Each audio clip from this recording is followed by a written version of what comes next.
श्यामपुर नाम के सुंदर से गांव में नैना और सुनैना नाम की दो बहनें अपनी बूढ़ी नानी के साथ रहती थी। उनके माता पिता का देहांत हो गया था। जब वे छोटी थी तब उनकी बूढ़ी नानी उनका पालन पोषण करती थी। नानी रोज सुबह उठकर घर का सारा काम खत्म करके जंगल में लकड़ी लेने के लिए जाती। फिर एक दिन दोनों बहनों ने सोचा कि नानी तुम बहुत बूढ़ी हो चुकी हो, क्यों ना हम दोनों जंगल में जाकर लकड़ी ले आएं। अरे मेरी प्यारी बच्चियों, तुम बहुत छोटी हो अभी, तुम कैसे जाओगी जंगल? हम दोनों जाएंगे जंगल में और रात होने से पहले घर वापस आ जाएंगे। ठीक है, जल्दी घर आ जाना।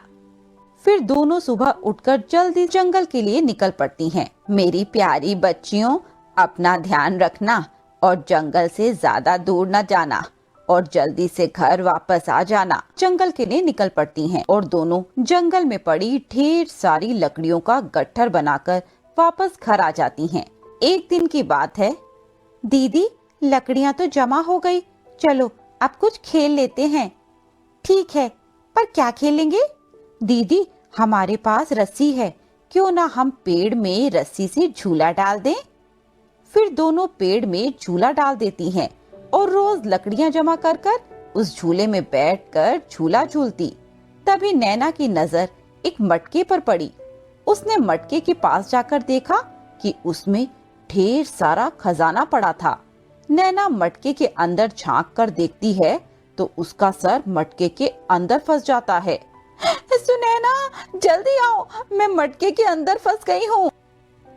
फिर सुनैना नैना को बाहर की तरफ खींचने की कोशिश करती है, लेकिन वह भी अंदर घुस जाती है और दोनों अचानक एक सुंदर सी नदी के पास पहुंच जाती हैं। दीदी, ये हम कहाँ आ गए?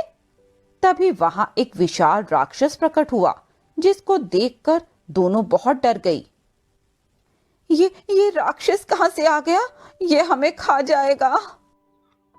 अरे डरो मत, ये पहेलियों की नगरी है। यहाँ से घर लौटने के लिए तुम्हें पहेलियों का जवाब देना पड़ेगा। तुम्हें पार करनी होगी सांपों से भरी नदी, शेर की डरावनी गुफा और भूतिया जंगल। पहेली का सही जवाब देने पर ही तुम्हें आगे का रास्ता नजर आएगा। इतना कहकर राक्षस गायब हो जाता है। नैना और सुनैना आगे की तरफ चलने लगती हैं। आगे चलकर उनको एक नदी दिखाई देती है। नदी में ढेर सारे सांप थे। दीदी, उसने कहा था कि सांपों से भरी नदी है। अगर हमने ये नदी पार की तो ये हमें खा जाएंगे। सुनैना, ये पहेलियों की नगरी है, हमें पहेली पूछकर ही आगे का रास्ता मिल पाएगा। नैना जोर से चिल्लाती है कि हमसे पहेली पूछो, हमें अपने घर जाना है।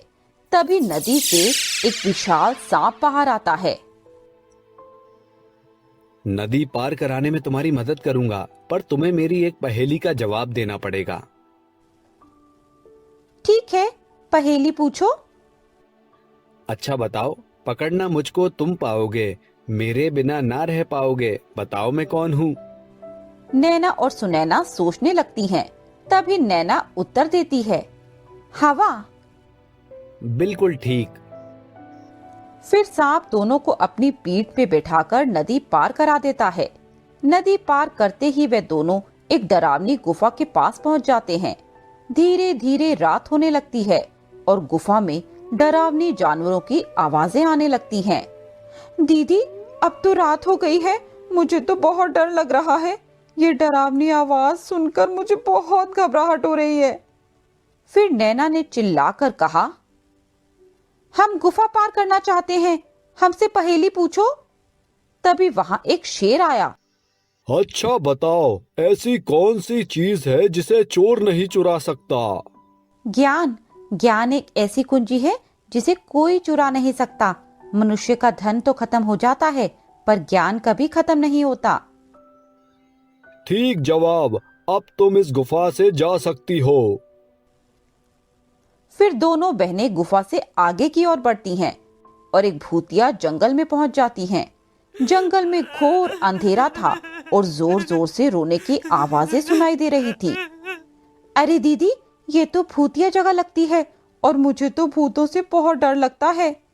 नैना, डरो मत, हिम्मत रखो। तभी वहाँ एक भूत प्रकट हो जाता है। भूत देखकर दोनों डरकर एक पेड़ के पीछे छुप जाती हैं।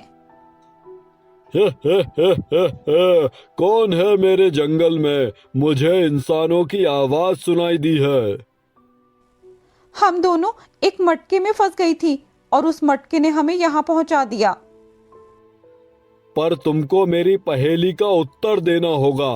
अगर गलत जवाब दिया तो मैं तुमको खा जाऊंगा। ठीक है, जल्दी से पहेली पूछो। ऐसी कौन सी चीज है जिसे हम खाने के लिए खरीदते हैं लेकिन खाते नहीं? नैना सुनैना सोच में पड़ जाती हैं। भला ऐसी कौन सी चीज है जो हम खरीदते हैं पर खाते नहीं हैं? दीदी, लगता है भूत आज हमें खा के ही जाएगा। तभी नैना पहेली का जवाब देती है, थाली। शाबाश, तुमने सही जवाब दिया। अब हमें अपने घर जाना है। तुम दोनों बहुत होशियार लड़की हो। तुमने पहेली का जवाब दिया, मैं बहुत खुश हो गया। ये लो जादुई मटका। इस मटके से तुम ढेर सारा खजाना और पैसा निकाल सकती हो। नहीं नहीं, हमें ये सब नहीं चाहिए, हमें अपने घर जाना है। अरे ये तुम्हारा इनाम है, इसको तो तुम्हें लेना पड़ेगा। ठीक है। अब जल्दी से जादुई मटके के अंदर जाओ, ये तुम्हें तुम्हारे घर पहुंचा देगा। फिर दोनों जादुई मटके के अंदर चली जाती हैं और भूत का शुक्रिया अदा करती हैं। जादुई मटके के रास्ते से दोनों सीधे अपने घर पहुंच जाती हैं।